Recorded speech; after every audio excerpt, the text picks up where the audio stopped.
কেমন আছো বন্ধুরা? আশা করি সবাই ভালো আছো।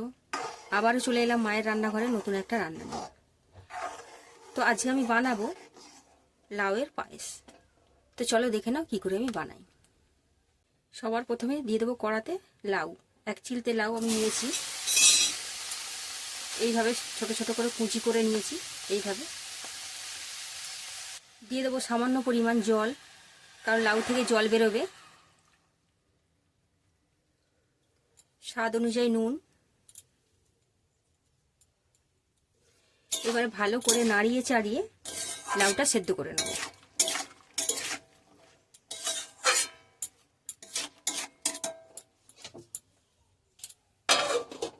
চাপাটা খুলে এবারে দেখে নেবো সেদ্ধ হয়েছে কিনা।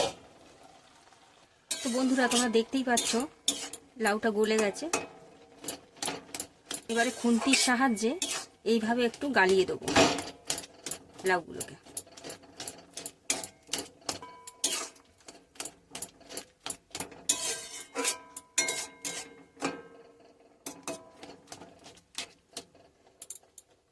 সবার প্রথমে দিয়ে দেবো দুধ।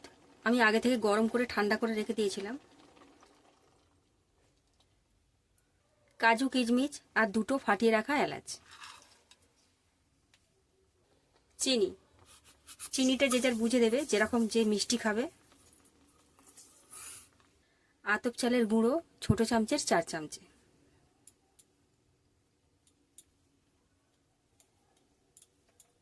সামান্য পরিমাণ জল। এবারে আর জোর দিয়ে ভালো করে এটা ফুটিয়ে নেব। আমি এখানে চালের গুঁড়ো ব্যবহার করেছি, তোমরা চাইলে আতপ চালকে বেটেও দিতে পারো।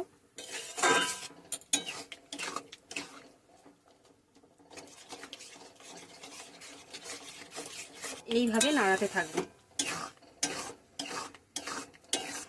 তো বন্ধুরা, তোমরা দেখতেই পাচ্ছ এইরকমভাবে নাড়াতেই থাকতে হবে, নালে নিচে ধরে যাবে। এইভাবে নাড়িয়ে নাড়িয়ে ভালো করে জাল দিয়ে নেব।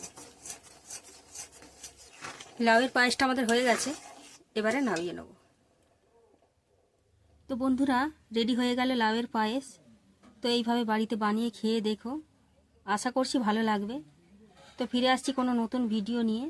সবাই সুস্থ থেকো, ভালো থেকো। নমস্কার।